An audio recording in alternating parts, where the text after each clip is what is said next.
looking at that. Tessa Blanchard is looking like there's companies kind of interested in her, but they don't know. I have a question about Tessa Blanchard, right? Would you take a chance on her?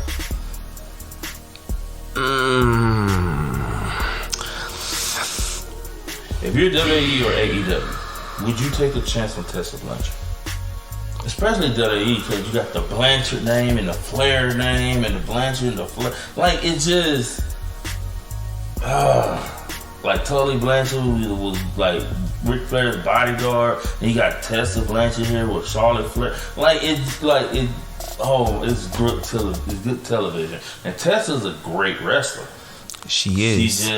Her attitude is just bad. And from what I know, there's a lot of what she did with Impact when she took the championship. Yes.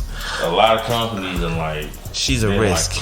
She's a risk. So, although it sounds good and it looks good on paper, she's a risk. And we all know how people do nowadays. We're in the era of cancel culture.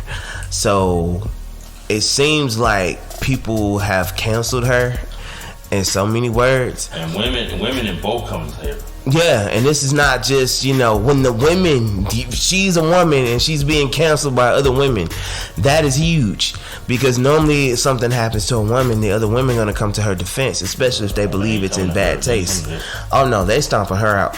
And from a lot of the accusations, with probable cause, if they are true. Now, the stuff that we know to be true, like you mentioned with the belt and the unprofessionalism and things like that, that alone makes people not want to work with you. People aren't going to hire you at McDonald's if they find like you're unprofessional, if the managers own their game. Yeah. But it's kind of like she's kind of made her own resume. And it's hard to say. And to me, it sucks because she's great. And she's like such a great wrestler, but it's like... So CM Punk. What you trying to say? So it's CM Punk. Well, CM Punk had gotten... remember, CM Punk had gotten a little bit of reputation at WWE for the way he was, and he still got hired at AEW. Yeah, but that's because at that time it was more so WWE's the bad guy, WWE's the bad guy, WWE's this. His side wasn't as bad as what the company side was looking like. Yeah. With the AEW situation, his side looks worse than what the company side looks like. Yeah. So it's kind of like it flip-flop. CM Punk's a great wrestler in a draw. But right now, the wrestling world as a whole is not a draw. So she hasn't really drawn anything. I think that's another thing to work against her. Yes. Because, yeah, you're right. It's not a draw. So, what's the benefit of getting you? You don't draw, and you're known to have trouble, and the women hate you. Yep. And nowadays, the name... If this was the mid-90s, early 2000s, the name would have been enough to kind of push the envelope. Yeah.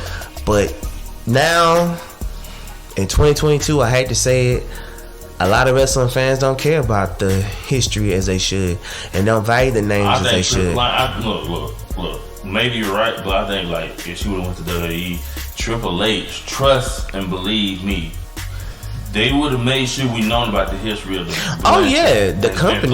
the company itself would have. But I mean, if they hired her, I don't think that people without that extra push would have cared.